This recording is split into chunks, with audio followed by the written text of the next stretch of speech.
louvor a Jesus, nosso Deus e Senhor.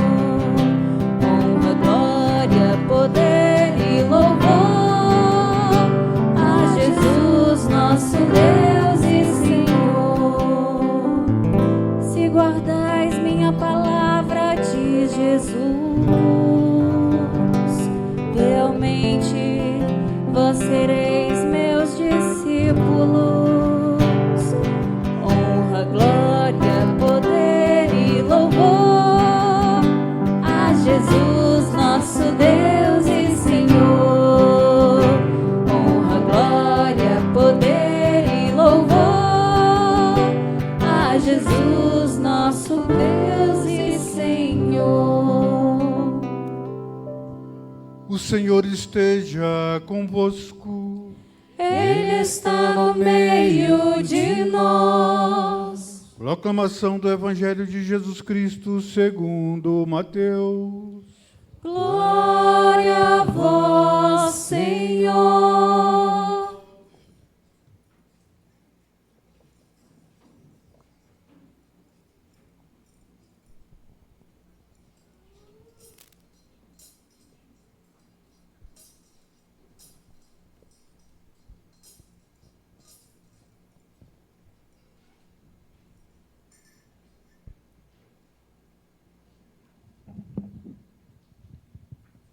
Naquele tempo, disse Jesus aos seus discípulos: quando o Filho do Homem vier em sua glória, acompanhado de todos os anjos, então se assentará em seu trono glorioso. Todos os povos da terra serão reunidos diante dele, e ele separará uns dos outros, assim como o pastor separa as ovelhas dos cabritos. E colocará as ovelhas à sua direita e os cabritos à sua esquerda.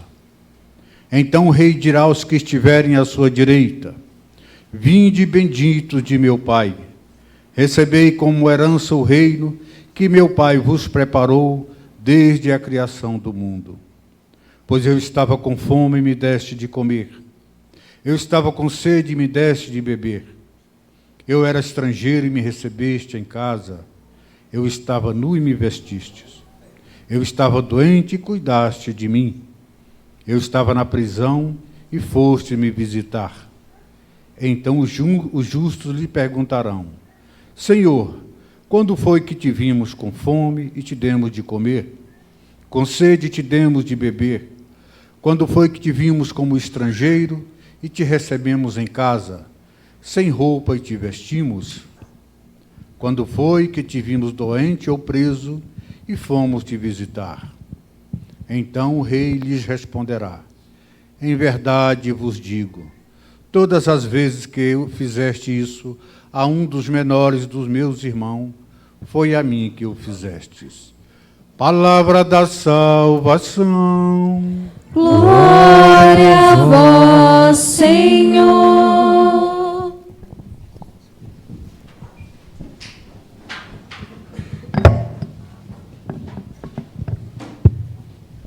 Prezado Padre João Paulo, Padre Pedro, diácono, seminaristas, povo de Deus, irmãos e irmãs, hoje estamos celebrando a missa votiva, do Sagrado Coração de Jesus e também o aniversário natalício do Padre João Paulo.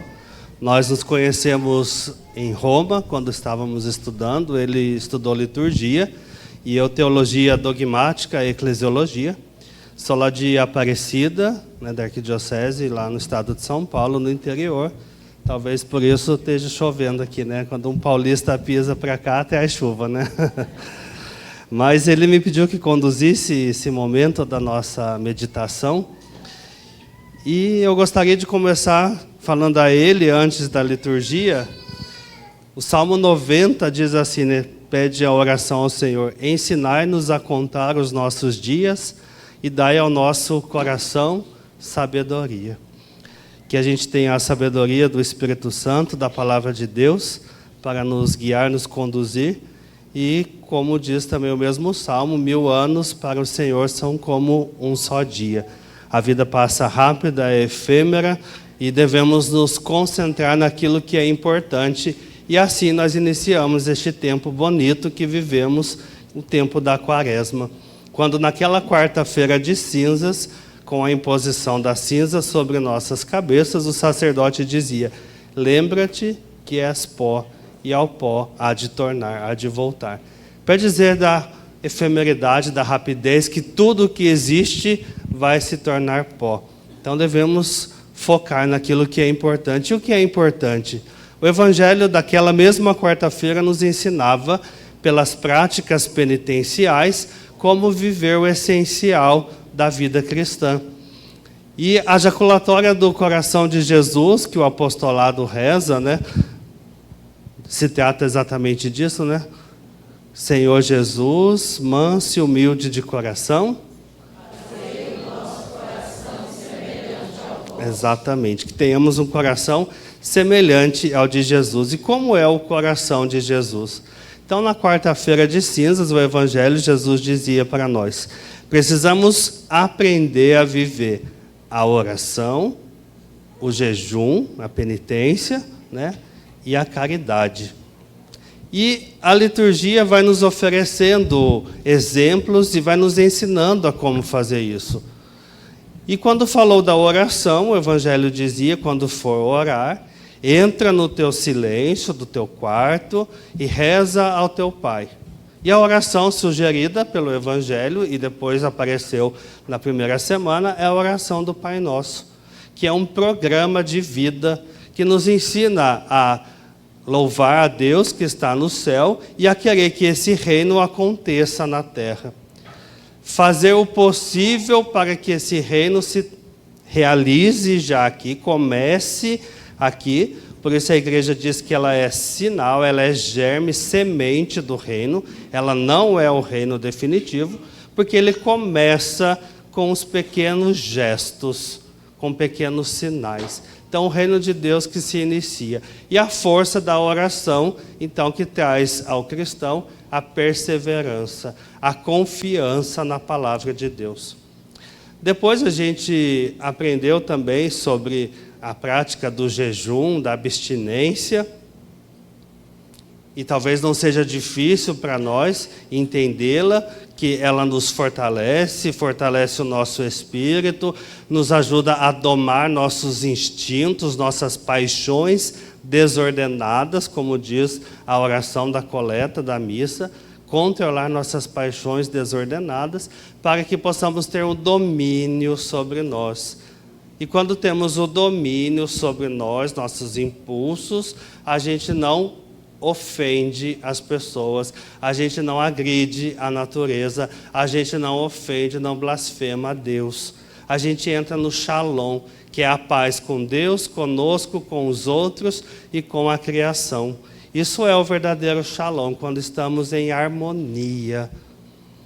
Isso se dá pelo jejum. Às vezes a gente escuta muito isso, né? Eu dizia lá na paróquia, muita gente diz: eu vou seguir o que está dizendo agora, fulano ou beltrano, que diz, né, não precisa jejuar da carne. Esse ano, padre, eu vou fazer o jejum da língua. Falei: mas você não fazia antes? É obrigação do cristão o jejum da língua, né? Você não deve falar mal do seu irmão, você não deve desejar o mal do seu irmão. Isso já é esperado de nós. Então, o jejum, sim, do alimento, para quê? Para você ter o controle sobre aquilo que de certa forma, domina sobre você, porque numa hora de raiva, de impulso, as suas ações não venham de maneira desordenadas, que você não saiba controlar uma raiva, um ódio, uma ira que seja, que de repente, em algum momento da vida, por alguma situação, possa atingir o seu coração. Então, a gente se entende já muito bem a prática do jejum. E a prática, então, da caridade, que por muito tempo a igreja usou a palavra esmola. E talvez por ter usado a palavra esmola, ficou no nosso inconsciente, no imaginário cristão, que ajudar o próximo é dar uma esmola para o próximo. É dar alguma coisa que eu não quero mais, que não me serve, uma roupa velha, alguma coisa assim, né? Ou 1 quilo de alimento que eu entrego na paróquia, na campanha do quilo, não sei como é aqui, mas que nem sei para quem vai, porque eu nunca nem fui visitar essas pessoas. E hoje o Evangelho traz exatamente a prática da caridade, mas não só como uma vivência cristã, mas como um critério do juízo final. Olha que bonito isso, né? Porque o Evangelho começou naquele tempo, Jesus disse, quando ele vier em sua glória, acompanhado de todos os anjos, então começará o julgamento, porque todos os povos se levantarão diante dele e ele vai separar, vai começar a separação. Numa missa das crianças, na paróquia, eu perguntava para as crianças, para os meninos, vocês querem ser cabrito ou ovelha? Os meninos tudo querem ser cabrito. Porque eles acham que ser ovelha é de menina, né? Eu disse, não, vocês não podem ser cabrito, não, vocês têm que ser ovelha também. Então vai ter uma separação, que lá também no início da quaresma disse, convertei-vos, porque é hoje o dia da salvação. E esse hoje não é um hoje cronológico daquela quarta, né? A gente sabe, é o Kairos de Deus, é o tempo em que a graça de Deus te atinge, te alcança, mas quanto antes ela nos alcançar, melhor. Porque ao mesmo tempo em que, pela liturgia da quaresma, nós sabemos que há um Kairos, um tempo que não é definido cronologicamente, o advento nos ajuda a pensar que a gente não sabe quando vai ser. Ele diz que esse dia final virá de surpresa, como um ladrão, e na hora que chegar você tem que estar preparado, vigiar e orar. Então o Evangelho diz hoje que Jesus volta com poder, na glória, e todos se estarão diante dele. E o critério do juízo agora não é a doutrina da igreja. Ai, padre, nós não temos que saber, temos que conhecer, amá-la, amar a igreja cada vez mais, mas temos que amar nossos irmãos e irmãs. Essa doutrina, essa igreja só existe para nos fazer viver na rua, em casa, na sociedade, na faculdade, no seu ambiente de trabalho, a palavra de Deus. Esse ano, a campanha da fraternidade diz assim no seu tema, né? Vós todos sois irmãos e irmãs. Às vezes a gente olha um tema da campanha por preconceito, por tantas divisões que ultimamente, né, tem causado dentro da igreja, e a gente acha que tudo é social, e é socialismo, é comunismo, e tudo que é ismo. Mas se existe uma campanha, e ela já está fazendo 60 anos, é porque existe uma necessidade. E sempre foi assim. A igreja faz campanha do quilo porque temos pessoas, irmãos nossos, que não têm o que comer. Por isso a gente faz a campanha do alimento, faz a campanha do agasalho. Quando chega o inverno, a gente sabe que tem gente que não tem roupa para o frio, principalmente lá no nosso lado. E tantas outras campanhas. Uma campanha surge quando há uma necessidade. Se surge uma campanha dizendo que a gente tem que ser irmão e irmã, dizer isso para o cristão, que já devia saber isso de cor salteado. Mas será que de fato a gente está vivendo como irmão e irmã? Não precisa nem olhar o tema da campanha para saber que a resposta é rápida. Não. A gente está vivendo o tempo do egoísmo, o tempo da indiferença com a dor, com o sofrimento do outro, o tempo da ganância, do ódio. Se você não pensa igual a mim, você não presta. Se a igreja não é aquilo que eu acredito, essa igreja não presta, esse sacerdote não presta, então eu procuro outro que fale aquele discurso que eu quero ouvir. Isso é ódio puro, isso é violência pura. Porque a gente não sabe conviver com a diferença, com o que não pensa igual a mim, não sei respeitar o outro, não sei amar o outro. E amar o outro não é um critério que passa pelo meu juízo, pelo meu crivo, mas pelo crivo de Jesus. O critério foi dado por Ele. Amai os vossos inimigos. Amai aqueles que te perseguem, que te caluniam. Porque do mesmo jeito que eu amei, eu quero que vocês amem. Ele ensinou um amor e a gente vive outro. A gente vive o amor do interesse. A gente ama só quem ama a gente, quem faz alguma coisa boa para a gente. Você dá um presente porque sabe que vai ganhar depois outro daquela pessoa. Então o critério hoje apareceu aqui, olha, diz lá o Evangelho. Venham, benditos, as ovelhas, né? Venham para o céu, vamos traduzir, né? Porque o que nós fizemos para Deus para ir para o céu? Ele diz, eu estava com fome, vocês me deram de comer. Eu estava com sede, me deram de beber. Eu fui estrangeiro, me receberam em casa, estava nu, me vestiram, doente, cuidaram de mim, preso, foram me visitar. E eles assim, mas quando isso aconteceu? Todas as vezes que vocês fizeram isso para qualquer um dos seus irmãos. E qual foi a experiência que transformou a vida de Paulo?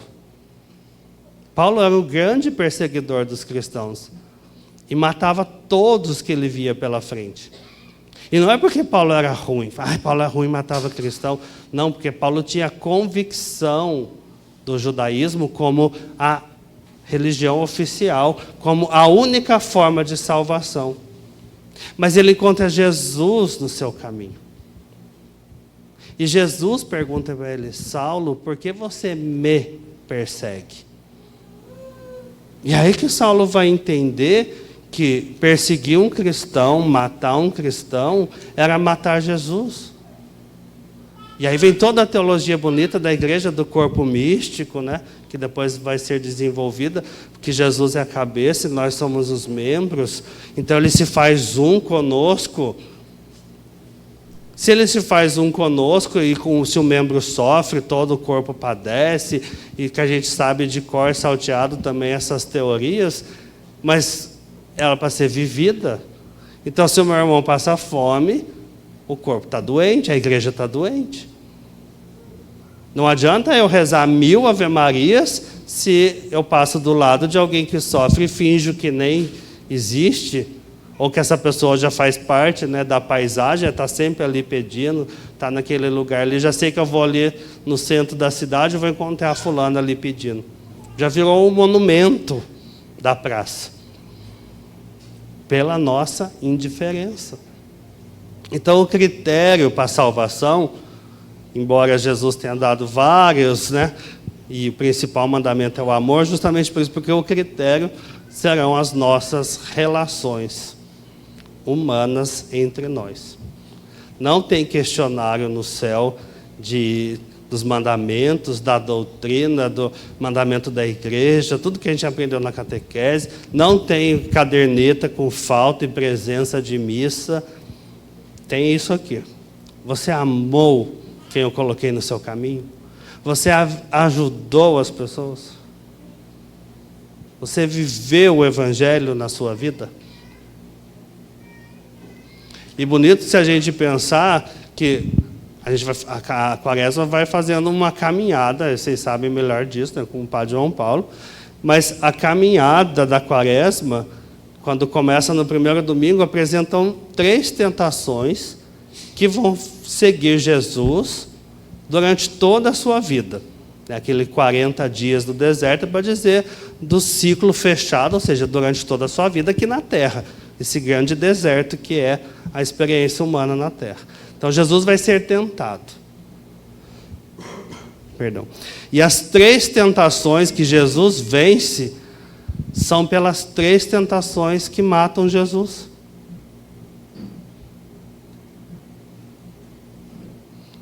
E olha para a gente ver o radicalismo. Primeira tentação foi do pão. Uma tentação parece boba, mas olha, quando fala para ele, transforma essa pedra em pão. O que você quer hoje? Eu quero um carro. Eu quero uma casa. Eu quero ser aquele cargo lá na empresa. A tentação do dinheiro, da ganância, de ter alguma coisa. E aí Jesus diz, lembra, nem só de pão vive o homem. Chamaram Judas e ofereceram para ele 30 moedas. Por 30 moedas. Ele aceitou na hora. E entregou Jesus. Segunda tentação, dependendo se for Lucas ou Mateus, né, a gente vai ter a tentação de uma religião alienada, onde o diabo diz para Jesus, está vendo, ó, todo esse templo de Jerusalém bonito aí que você está vendo pode ser seu. E que é uma tentação de uma religião alienada? É viver a palavra como os judeus viviam ao pé da letra. E por isso essa semana começou, né? Não julgueis e não sereis julgado. Não condeneis e não sereis... Porque com a mesma medida que você julgar, você será julgado. E etc, etc. Uma religião que eu olho as rubricas, né, do missal para ver se o padre está abrindo, fechando o braço, fazendo assim, e não escuto a oração que foi proclamada. Para mim o mais importante é se ele abrir o braço. O que ele rezou, eu não sei.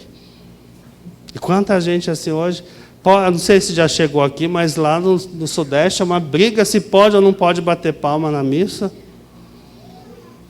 E a missa mesmo vai. E você ficou ali esperando se podia ou não bater a palma.